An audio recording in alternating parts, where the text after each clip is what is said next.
Hi everybody, Mrs. Ledoux here. I'm down in Florida again, this time celebrating my birthday. Yay! So since I couldn't be with you, I wanted to go ahead and read a couple more chapters in the Zipzer book so we can stay on track. We are starting in on chapter 9 in The Day of the Iguana. There is the videotape.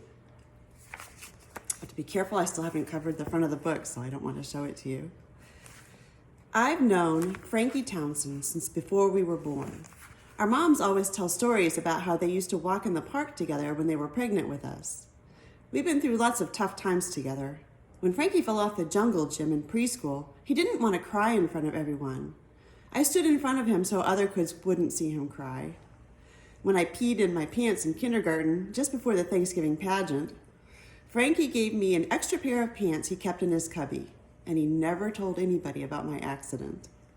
We've had a few fights, like the time we were camping and I ate the whole Three Musketeers bar and didn't save him a bite. I tried to tell him I saved him the wrapping because it was made out of real silver, but he didn't go for it. Still, in all our 10 years together, I had never seen Frankie Townsend as mad as he was that night. I tried to explain what happened, how the numbers on the television were going too fast for me. In the middle of my explanation, he picked up his sleeping bag and stormed out of the room. "Where are you going?" Ashley asked him. "I'd rather sleep with the twins than stay in here with him," he said. If I didn't know before how mad he was, that clinched it. Our friendship was over. I started to pace around the room. "He's never going to talk to me again," I said to Ashley. "Every time he sees me from now on, he's going to ignore me." I stopped pacing. "What happens if we're in the elevator together? We're just going to stand there in total silence looking at the floor numbers change." "Hank," Ashley said, "would you like me to try to talk to Frankie?" "It won't do any good, Ash. I've just lost my best friend." "I'll be your best friend," Robert volunteered. Why was that not helping? "Hey, want to go get a slice and a Coke after school on Monday?" the clueless one went on. "Robert, do I have to draw you a map?" I said. "I can't have this conversation right now, and besides, you're not best friends material." "I think he is," Emily said. "Fine," I said. "Then you and Robert can be best friends. Have fun counting iguana scales. And think of me, because my life as I know it is over." "Hank," Ashley said, "Frankie is just mad.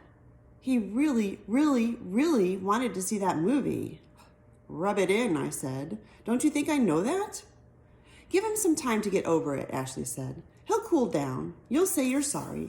He'll say, 'Hey, that's okay, Zip,' and everything will be back the way it was." What Ashley didn't understand was that to me, this was about more than taping a movie for Frankie. This was Frankie realizing that he couldn't trust me. Why would anyone want a best friend he couldn't trust? I always knew this was going to happen, that one day Frankie would finally see I wasn't a friend worth having. He's so smart. He can do everything. And what can I do? What can I do? My brain was going a mile a minute, and I must have said something like, "What can I do?" out loud, because when I looked up, Emily was answering me. "You can ask me to help you next time," she said. Could this be? My sister was offering first aid to me? Really, Hank, if there's something you can't do and I can, why not ask for help? This was Emily Grace Zipzer talking. "It's easy for you to say," I answered her. "Do you know how hard it is to live with Miss Perfect? It's embarrassing for me to admit that I need help from you when you're 17 months younger than me. I would look like a complete idiot." "I'm not perfect, Hank," Emily said. She actually sounded nice. "I think you are," Robert piped up. I think he surprised himself, because as soon as he said this, his ears turned bright red, like he was wearing 2 beets attached to his head. "Robert, do you really think so?" Emily said. She was doing that maple syrup thing with her voice again. "I'm going to go find Frankie," I said. "I'll come with you," Ashley said. "Listen, Ash, I think I need to talk to Frankie myself." Ashley nodded. I knew she'd understand, even if it meant she had to stay alone in the den with Mr. Nerd and Miss Nerdess. She's the kind of person who will do a thing like that for a friend. I went upstairs looking for Frankie. He wasn't in any of the upstairs rooms, so I went back downstairs. Finally, I found him in his sleeping bag under the dining room table. "What are you doing here?" I asked. "I couldn't sleep," Frankie said. "What do you want?" "I want to say I'm sorry," I told him. "Sorry doesn't help," he said. I didn't answer. "It was so easy, Hank," he said. There was a lot of frustration in his voice. "I waited so long, and it was so easy. All you had to do was punch in 3 numbers and press the record button. Anybody can do that." "I can't," I said. "Just because it's easy for you doesn't mean it's easy for me." "Can we not talk about this now?" Frankie said. "When can we talk about it?" I asked. "I don't know. Later. Sometime. Whenever." "When?" "When we get back to the city, all right? Good night." I wanted to go on, but Frankie pulled his sleeping bag up over his head in a way that left no doubt that he was done talking. "Good night, Frankie," I said. He didn't answer. Pretty mad. Chapter 10.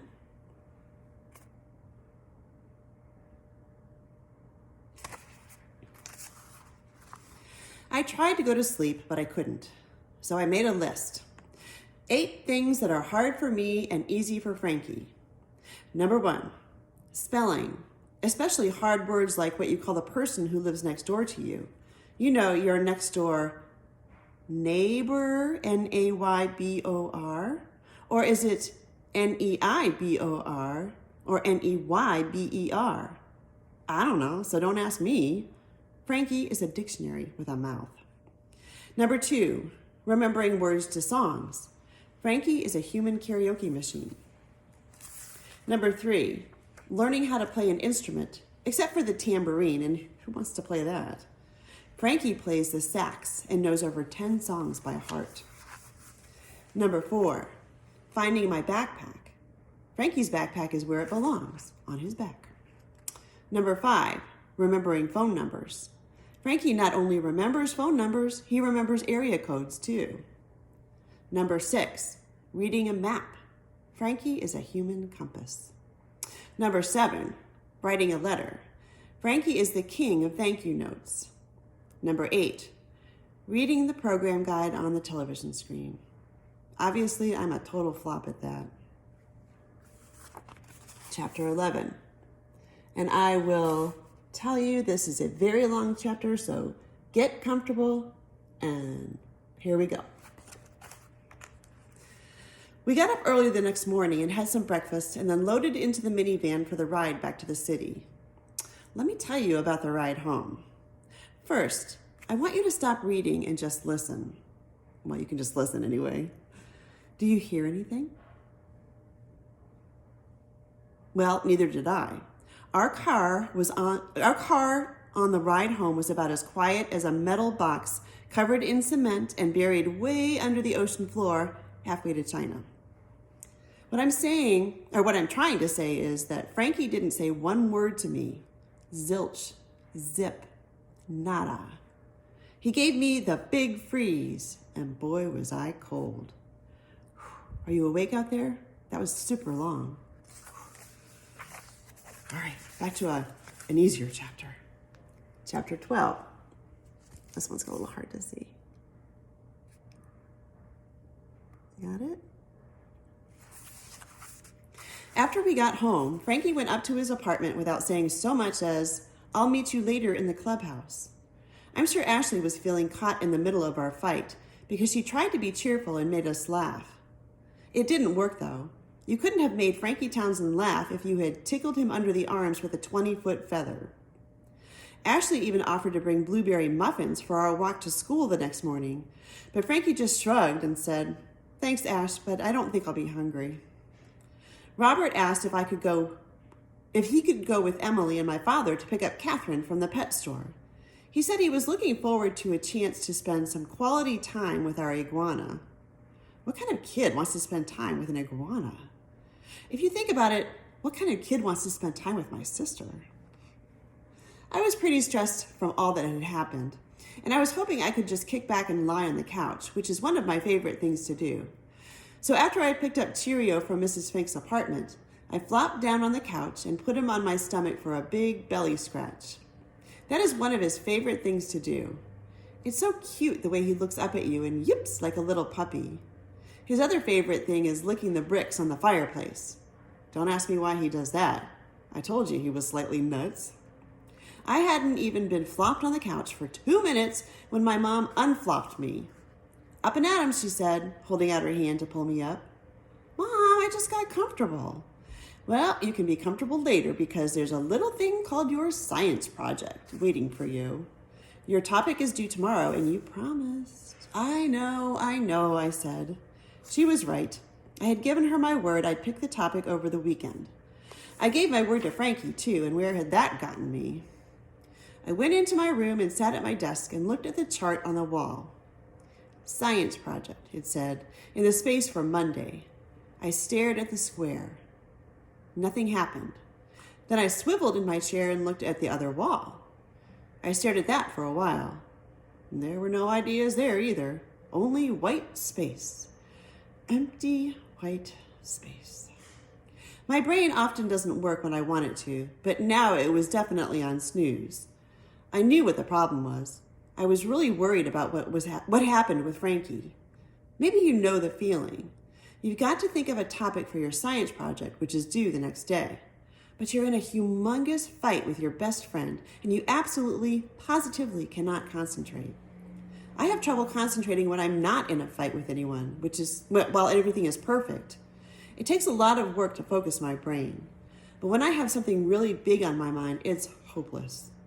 I stared at the wall some more.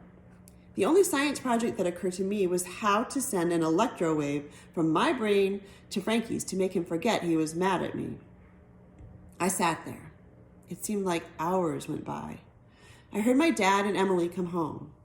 I heard my mom's footsteps in the hall.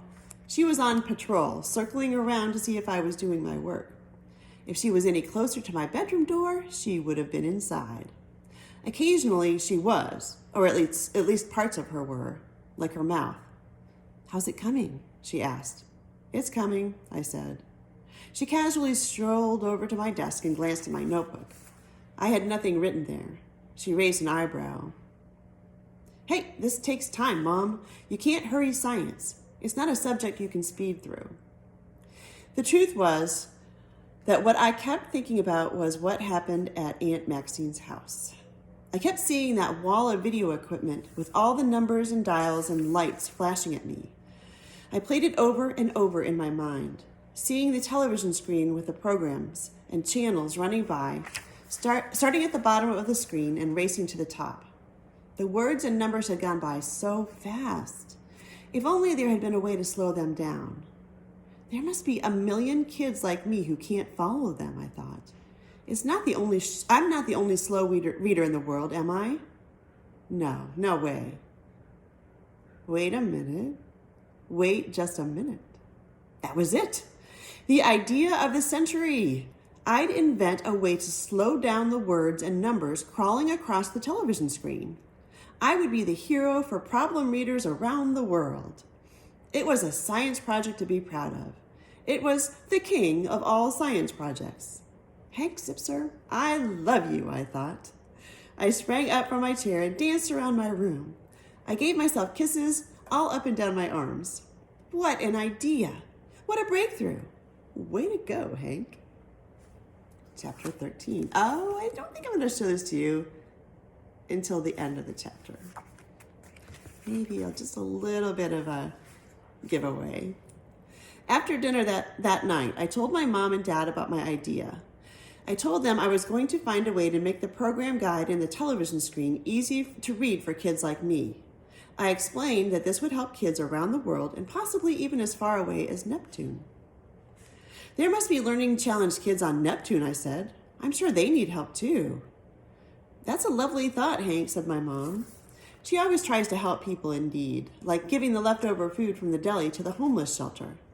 I could tell she was happy that I was trying to help the learning challenged kids on this and every other planet.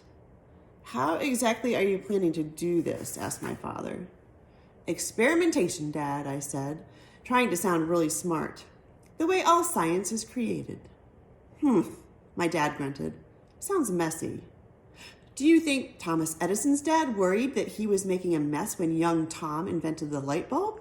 I asked. No, absolutely not. His dad probably just said, Tom, don't forget to wear gloves so you don't cut yourself on the glass. Thomas Edison was 32 when he invented the light bulb in 1879, said my father. I don't think he was living with his parents at this time. When you argue with someone who is a crossword puzzle nut, they pull out their facts at the drop of a hat. Someone with facts can be pretty frustrating when you're trying to make a point. Oh, you're right, Dad. It was his wife who reminded him about the gloves. You're making that up, Emily said, through a mouthful of vegetarian lasagna. She pulled a piece of zucchini from the lasagna and handed it to Catherine, who was sitting on her shoulder looking particularly ugly. I happen to know that Thomas Edison was very, very happily married, I said to Emily. Oh, yeah? What's his wife's name? Mrs. Edison, I answered. That made my mom laugh. Well, whatever you do, my dad said with a yawn, make sure you put your name on the paper. Thanks for the tip, Dad. I wasn't being sarcastic either. It was actually a good suggestion since most of the time I forget to put my name on the paper, and my teacher, Ms. Adolph, takes a half a point off my grade. My parents were so tired from the trip that they went to bed right after dinner. Don't stay up too late, my mom said, giving me a kiss. Tomorrow is a school day. Like I could forget something like that. I went to my room and tried to write a few notes about my science topic. The more I thought about my invention, the more excited I got about it. I even picked up the phone to call Frankie and tell him my idea. But then I remembered that he wasn't speaking to me. That made me sad, because when you have a best friend, you want to be able to tell him that when you have a good idea. In a couple of minutes, I heard my dad snoring from his room. Then I heard my mom click off her reading light. I got up and headed for the living room. I needed to check out the cable box to see if I could figure out how it controlled the speed of the words on the TV screen. This was going to take some serious investigation. Cheerio was asleep on my bed. He lifted his head and started to wag his tail. Sometimes that means I love you, but most of the time that means I'm about to go nuts and start chasing my tail and spin around like a top. I needed his cooperation so I could work without being disturbed. Stay, boy, I whispered.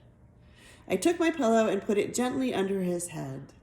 Cheerio loves to sleep on my pillow or my clothes or anything that smells like me. You gotta love him. I went out into the hall and the floor creaked.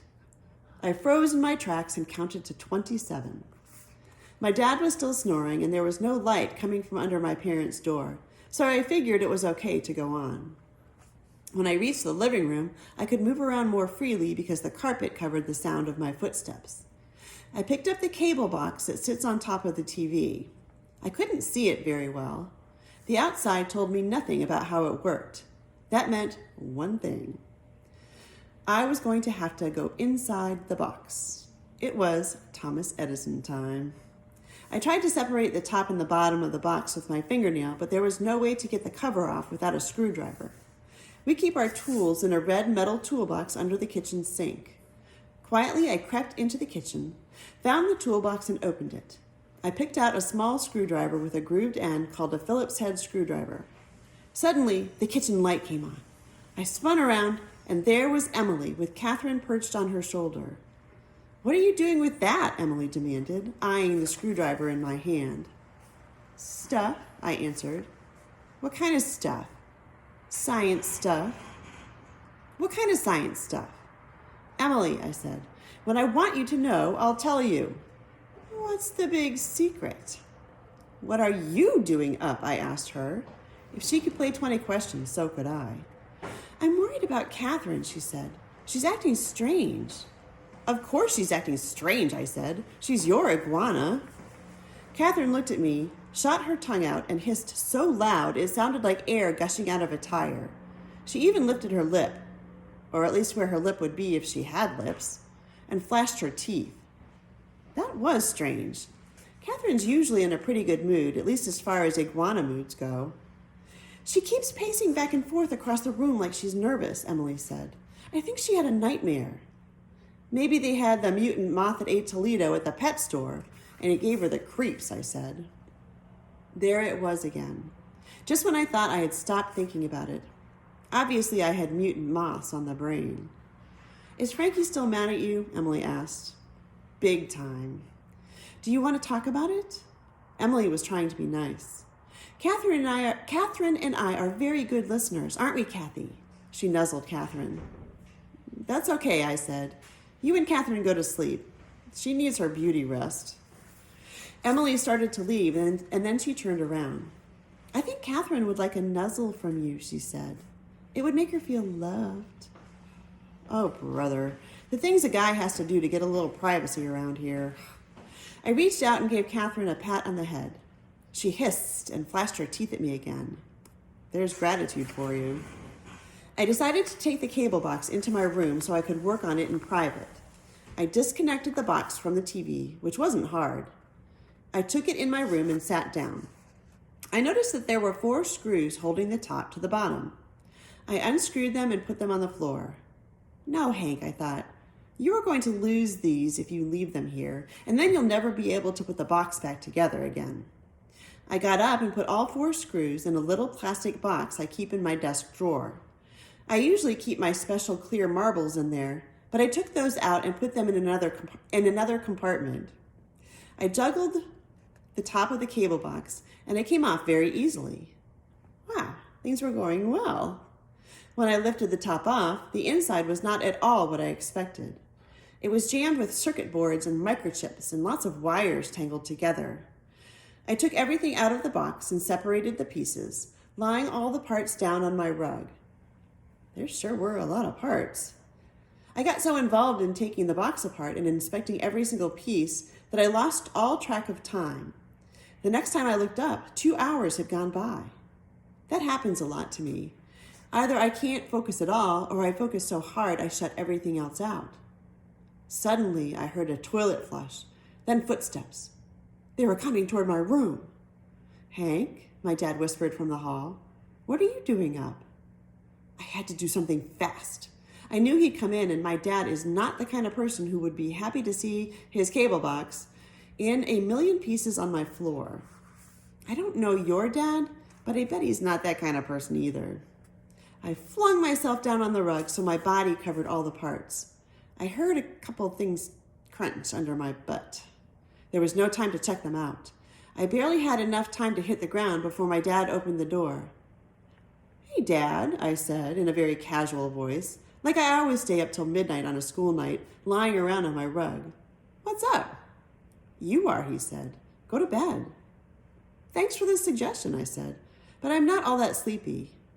Head on pillow, Hank. Now. Okay, Dad, I'll be in bed in 1 second. He clicked the door shut.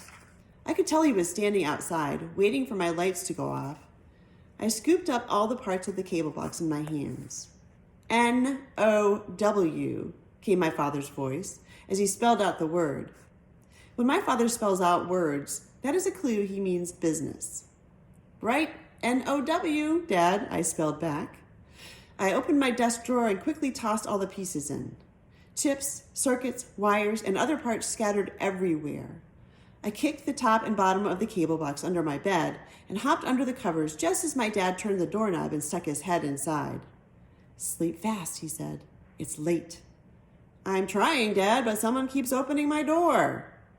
He left, and I tried to close my eyes, but all I could see in my head were bits and pieces of the cable box crammed in my top drawer. I had a bad feeling that box was never going to come together in the same way again. Do you think that this was a good plan on Hank's part? Do you think he'll be able to figure out how to control the guide by taking apart the cable box? Not sure. That's the picture that was at the beginning of chapter 13. I think you can pretty much guess when that occurred. All right, and let's see how long this chapter is. Let's do one more chapter. So this will be a little bit long, but we do have to get caught up. This is the picture in chapter 14.